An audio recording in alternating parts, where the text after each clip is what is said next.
berapa tahun lalu pernah mengajar di sini dalam hal praktek juga, itu tahun 2013. Tapi sekarang kembali lagi karena praktek kebetulan mengambil studi S2, jadi praktek kembali ke sini, tapi cuma untuk menyampaikan berbagi sedikit tentang materi BKKR. Jadi otomatis kalian bersekolah untuk menjadi sesuatu, untuk menjadi seseorang. Jadi kalian ceritanya saat ini berada di fase membuat tangga.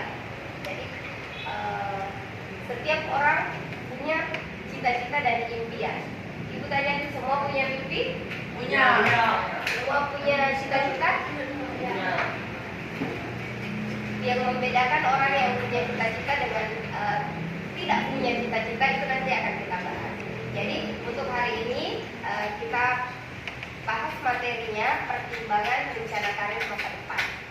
Ya, jadi kita langsung. Jadi jangan berharap di SD saya masih SD belum pikir ke sana.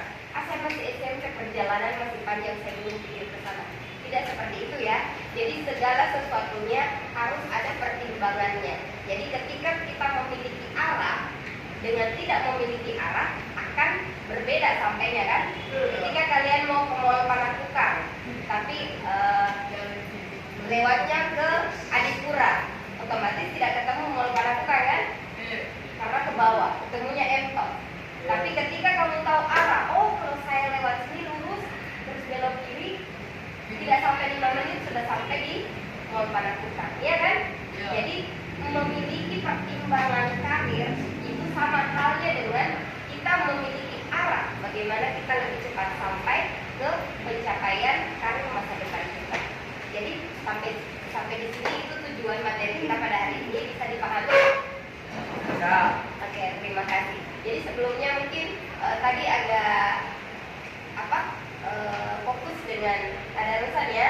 Tidak apa-apa, mungkin Ibu kasih fokus sedikit lagi untuk bisa lebih fokus sama Ibu, karena maksudnya alhamdulillah kita diberi kesempatan bertemu pada saat pesantren seperti ini.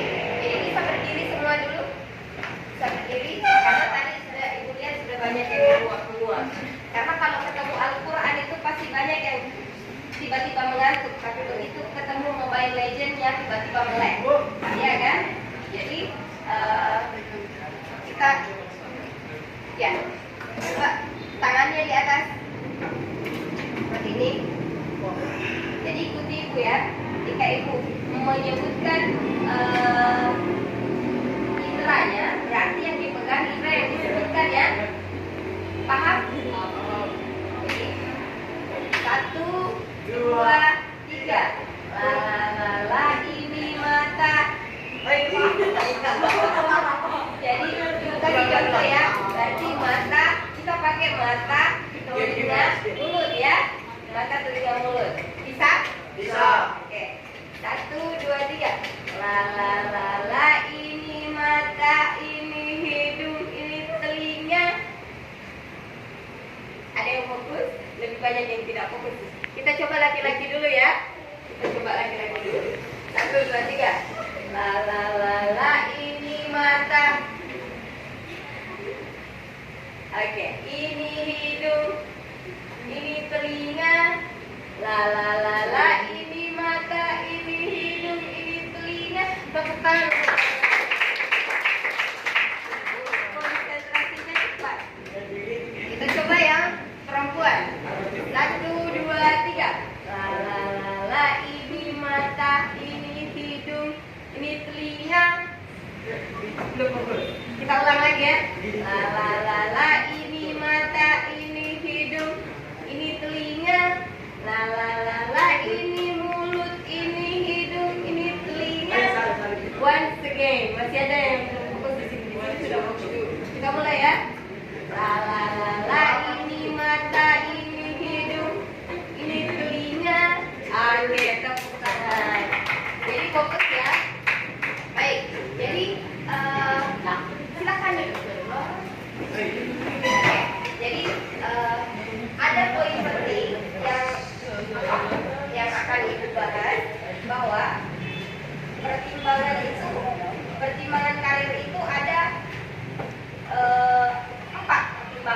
Jadi kita bahas karena waktunya singkat juga, kita bahas langsung ya. Ibu langsung menyentuh ke 4. Ibu tidak perlu tanya dulu, oh ini materinya, kalau ini karir apa itu lain nanti materinya ketika kalian di kelas 9. Tapi sekarang ini kita ketahui bersama bahwa karir masa depan itu sekarang lebih luas, ya, lebih luas. Jadi ketika kalian ingin menjadi seseorang atau menjadi sesuatu, menjadi apa yang kamu impikan, itu jalannya jauh lebih luas. Jadi harus memiliki pertimbangan sejak dini, ya. Yang pertama itu pertimbangan ketertarikan, ya. Jadi pertimbangan ketertarikan nanti ada 4 kita bahas. Pertimbangan keterampilan. Jadi kalau misalnya ketertarikan itu biasa kita punya minat, ya kan? Interested sama sesuatu. Jadi kalau misalnya di sini, saya berminat jadi penyanyi. Biasa kan cuma sekilas kita bilang itu, saya berminat jadi penyanyi. Tapi suara saya fals. Itu kan berarti kita tidak memiliki keterampilan untuk menjadi seorang penyanyi. Tapi kita sangat berminat menjadi seorang musisi. Berarti kita harus memiliki pertimbangan kemampuan kan? Berarti otomatis bisa memahami nada, ya kan? Bisa memainkan alat musik tertentu. Itu berarti kita bisa masuk ke karir impian kita yang masuk ke dalam kategori ketertarikanmu ke musik, ya kan? Jadi itu ketika pertimbangan ketertarikan. Jadi pertimbangannya kalau ketertarikan itu lebih ke hobi. Biasa kan ada yang tidak bisa bedakan apa cita-citaku, apa hobi, ya kan? Ketika ditanya SD, waktu SD masih TK, ditanya mau jadi dokter. Begitu SD, mau saya jadi pemain sepak bola. Padahal sepak bola itu sebenarnya adalah hobinya kan? Jadi itu ketertarikan berkarir seperti Ronaldo misalnya, ya kan? Oh berarti saya mau jadi pemain bola seperti Ronaldo. Berarti itu masuk ke pertimbangan ketertarikan. Jadi interestedmu. Jadi itu yang menjadi masuk kategori pertimbangan ketertarikan. Kemudian apalagi pertimbangan ketertarikan, misalnya kita di lingkungan sekolah. Oh itu paling jago basket. Bukan saya jadi pemain basket. Padahal kita tidak pernah bermain basket gitu. Tapi kita suka melihat teman kita jadi juara basket pada saat kelas seni mungkin, ya kan? Oh saya mau jadi pemain basket nanti kalau sudah besar. Padahal itu berarti pertimbangan ketertarikan. Jadi ada karir-karir tertentu yang sejalan dengan ketertarikan kita. Itu ketertarikan artinya masuk ke dalam kategori minat. Kemudian yang kedua itu pertimbangan keterampilan. Ada pertimbangan keterampilan Anda, misalnya bakat ya. Jadi kalau keterampilan itu berarti kita sudah terampil di bidang itu. Misalnya, saya jago dalam pelajaran biologi. Berarti saya bisa terampil menjadi seorang praktikum kedokteran ke depannya, ya kan? Itu sejalan. Atau saya suka sekali masuk lab kimia. Saya suka meracik-racik itu zat-zat kimia. Berarti dia ada potensi untuk pertimbangan karirnya menuju ke yang berkaitan dengan laboratorium. Jadi bisa menjadi seorang laboran dan lain-lain ya. Jadi kalau misalnya saya suka sekali kayak merawat temanku yang sakit, berarti kamu terampil. Saya merawat nenek di rumah, saya terampil merawat. Berarti kamu ada keterampilan untuk menjadi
saya mudah nanti masuk ke dokteran.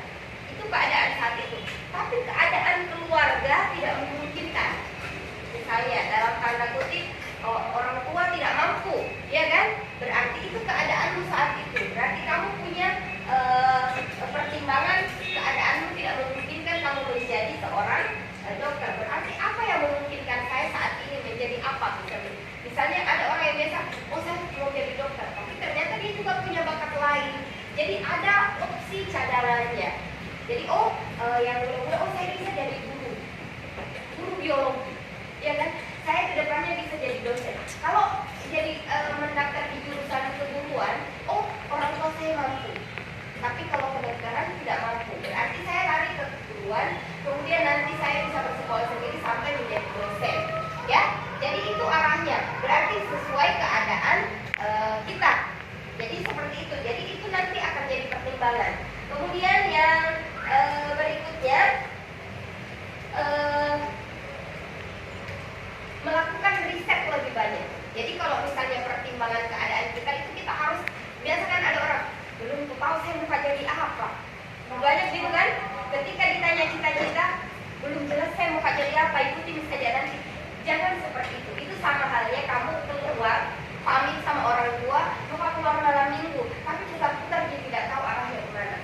Akhirnya habis malam minggu pulang ke rumah tidur, ya kan? Tapi coba kalau bilang, mau malam minggu belajar bersama kayak di rumahnya, ayo. Pasti keluar dari rumah dikunci motor, berhenti di depan rumahnya, ayo, ya kan? Ada tujuan berbeda dengan tidak ada tujuan. Kemudian yang keempat, pertimbangan masa depan. Jadi karir yang kita miliki itu kita akses ke dalamnya. Jadi pertimbangan keamanan finansial itu sudah tadi. Kemudian pertimbangan stabilitas pekerjaan. Jadi ketika misalnya begini, saya bisa nggak bawa mobil, bisa nggak jadi supir truk. Pertimbangannya, stabilkah perekonomianku nanti ketika saya sudah punya anak, punya keluarga, itu saya jadikan patokan cita-cita. Otomatis tidak kan? Kecuali mungkin darurat. Tapi ketika kamu merasa punya kemampuan, berarti saya punya kemampuan bawa mobil, tapi saya tidak mau jadi sopir, saya mau jadi yang lain. Maka kita pertimbangkan cari akses yang lain, ya. Jadi jangan berpatokan pada satu, kemudian fokus ke sana. Ketika tidak mencapai itu, gagalnya minta ampun, frustasinya minta ampun, akhirnya merusak diri sendiri. Jadi kenapa itu ibu sampaikan di SMP, karena itu menjadi utama. Sekarang masuk ke SMA langsung jurusan. Misalnya di sini ada yang ingin jadi dokter, kemudian masuk SMA langsung di IPS, itu namanya jalan buntu.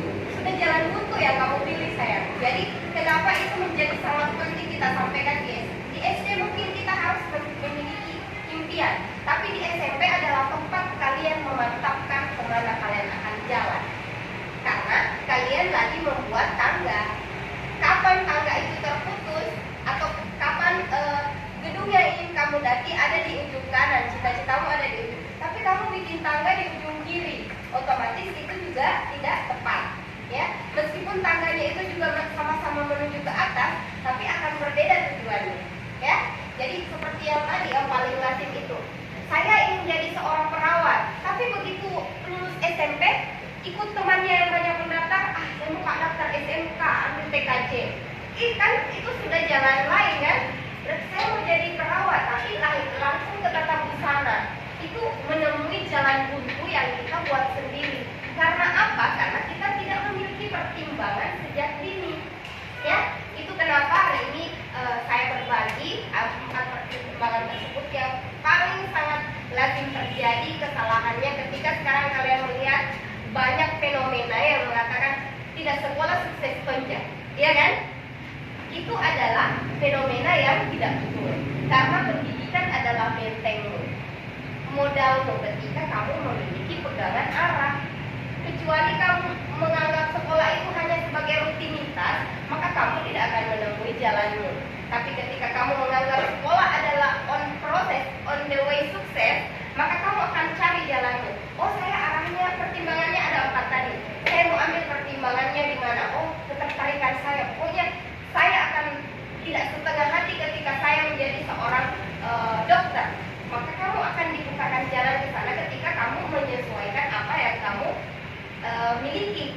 tadi pertimbangannya ada 4, ya.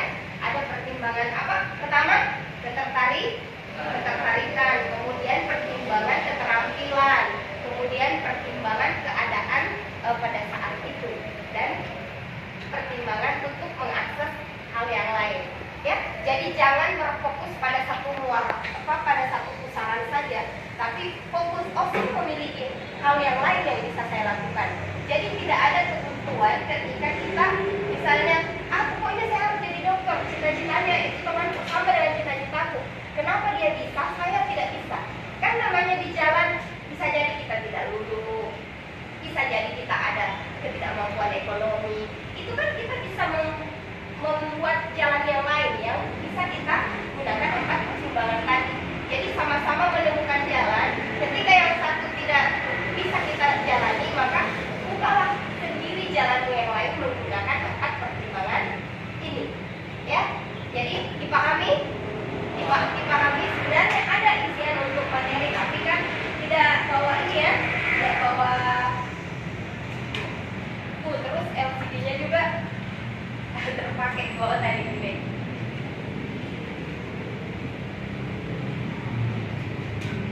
Oke, jadi itu tipsnya ya. Jadi kalau misalnya kita langsung, intinya seperti ini. Kalau ibu tanya sekarang, sudah tahu mau kemana? Paling ditanya SMA mana saja masih dilema, ya kan? Pilih lanjut di SMA mana saja masih dilema, apalagi karir masa depan. Jadi jarang sekali yang memiliki pertimbangan karir sejak dini. Jadi ketika kamu berhasil memiliki itu, maka jalan kesuksesan akan terbuka lebar untuk kalian. Ya, jadi karena tujuan tak sekolah untuk apa? Pasti untuk mencapai sesuatu. Jadi ketika kamu merasa sekolah saya saja karena Anda mindsetnya adalah rutinitas, masih tidur, harus sekolah. Padahal nanti yang capai itu adalah kita sendiri. Orang tua kita belum tentu masih hidup kalian tamat SMP atau tamat SMA. Tapi yang menjalani hidup itu tidak mungkin waktu itu berhenti nanti. Jadi waktu akan terus berjalan, umurmu akan terus bertambah. Jadi jangan menyesal di belakang hari. Jadi lakukan pertimbangan sejak dini supaya kalian bisa mencapai kesuksesan dan meraih kemudahan hidup bersama keluarga di masa yang akan datang.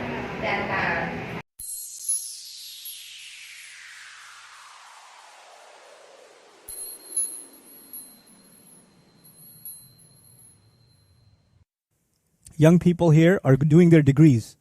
They're doing medicine, they're doing engineering, they're doing accounting, and one student says, I'm going to study history.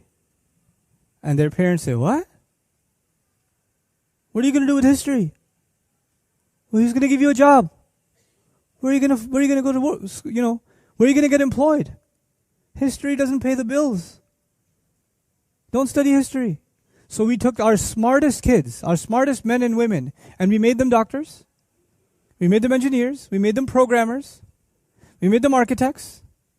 And we did not care to make them what? Historians, political scientists, sociologists, anthropologists, psychologists. No.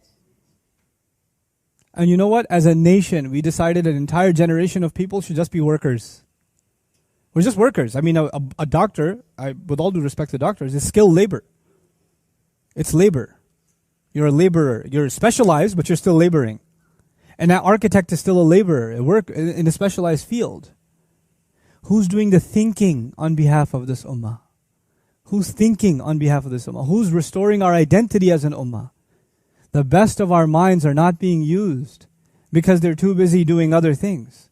I want you to study this and study that. And the sad thing is, if you ask, why are you studying this? Why are you in this career? You know what the answer is most of the time? Number one answer, my parents told me. Number two answer, it's a good job. That's it. So the only legacy we're leaving for our next generation is the most important thing in your life is looking for a good job. I'm not against getting a good job. By the way, get a good job. I'm all for it. But you know what? The world needs more than just people that make money and one or two careers. I would argue if I had it my way, Historians would be, and historians and theologians and people that are studying psychology and sociology, they would be the highest paid professors. They'd be the highest paid researchers, in my opinion. Because they're the people who impact how society operates. They give direction to society. And if they have an Islamic mindset, man, they can bring a lot of good to the world. So even if, for the young people here that are studying, while you're studying accounting, mashallah, inna lillahi wa inna ilayhi raji'un, on the side, take as many history courses as you can. Learn as much about other things as you can. Things that actually, make you a refined human being, a deeper thinker. Learn sociology. It's an important subject. There's a lot of sociology in the Quran. There's a lot of psychology in the Quran. There's a lot of political science in the Quran. And somebody says, no, but I want to be a doctor because there's embryology in the Quran. Yeah, in like one or two ayat, there's some reference to it, but it's not at the heart of it. At the heart of it is human engagement, So these humanities, they are important, and we have to restore them from the Islamic perspective.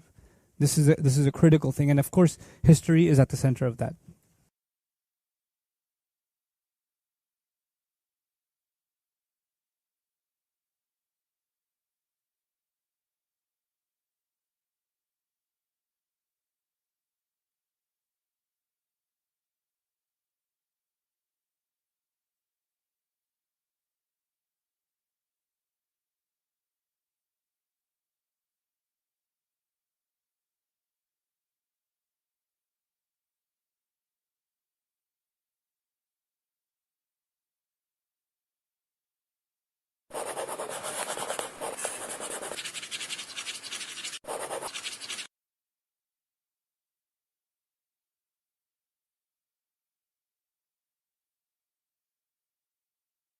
Jadi ibu doakan kelas campuran kelas ya, kelas 8 yang ada dan hadir pada saat ini betul-betul meresapi apa 4 pertimbangan karir tadi, sehingga berapa orang yang ada di kelas ini kedepannya bisa semua menjadi orang sukses membahagiakan keluarga dan kehidupannya.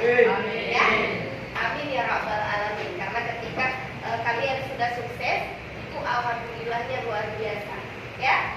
Jadi itu yang paling penting ya, poin penting. Sebenarnya kita ada kuis dan ada video yang harus ibu putarkan, cuman karena mengingat secara teknis dan waktu kalian sangat singkat, itu pun ibu curi waktu dari wali kelas, minta maaf.